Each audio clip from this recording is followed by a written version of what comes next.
अवयवदान म्हणजे जीवनदान। एका व्यक्तीच्या अवयवदानातून अनेक गरजू रुग्णांना नवजीवन मिळू शकते। जागतिक अवयवदान पंधरवड्यानिमित्त अंजनगाव सुर्जी येथील ग्रामीण रुग्णालयात 4 ऑगस्ट रोजी ग्रीन रिबन जनजागृती अभियान उत्साहात पार पडले। अवयवदान हेच श्रेष्ठ दान हा सामाजिक संदेश देत नागरिकांमध्ये अवयवदानाबाबत जनजागृती करण्यात आली। ग्रामीण रुग्णालयाच्या अधीक्षिका डॉक्टर मेघा गिरीपुंजे यांनी अवयवदानाचे वैद्यकीय, सामाजिक आणि मानवी महत्त्व स्पष्ट केले। अवयवदानाची प्रक्रिया, कायदेशीर बाबी आणि मृत्यूनंतर अवयवदानाचे महत्त्व याबाबत त्यांनी उपस्थितांना मार्गदर्शन केले। या कार्यक्रमाला वैद्यकीय अधिकारी, परिचारिका तसेच ग्रामीण रुग्णालयातील अधिकारी आणि कर्मचारी मोठ्या संख्येने उपस्थित होते। अवयवदानाबाबतचे गैरसमज दूर करून समाजात सकारात्मक जनजागृती करण्याचे आवाहन यावेळी करण्यात आले। अवयवदान करा आणि मृत्यूनंतरही कुणाला तरी नवजीवन द्या। Bureau report Mohammad Wasim Shaikh.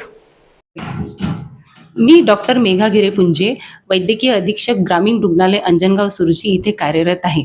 सध्या आपल्याकडे अवयवदानासंबंधित पंधरवाडा राबवण्यात येत आहे। 3 ऑगस्ट ते 13 ऑगस्ट या दरम्यान अवयवदानाविषयी जनजागृती मोहीम राबवण्यात येत आहे। तर या अवयवदानामध्ये आपण कुठले कुठले अवयवदान करू शकतो हा प्रश्न सगळ्यांना पडला असेल। आपण आपल्या शरीरातले जवळपास 8 अवयव दान करू शकतो। 8 अवयवामध्ये सगळ्यात आधी डोळे, हार्ट, लंग, पॅनक्रियास, किडनी, टिश्यूज हे बाकी सगळे ऑर्गन आपण दान करू शकतो। एक व्यक्ती जवळपास 8 लोकांचं आयुष्य वाचवू शकतो। माझं नाव रुचिता प्रकाश वानखडे, अधिपरिचारिका ग्रामीण रुग्णालय अंजनगाव सुर्जी।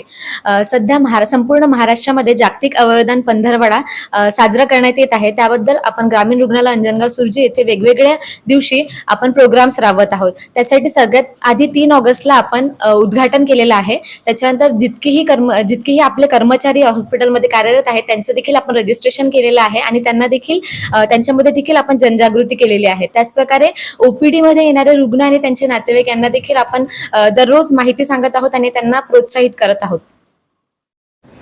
अवयवदान ही श्रेष्ठ दान।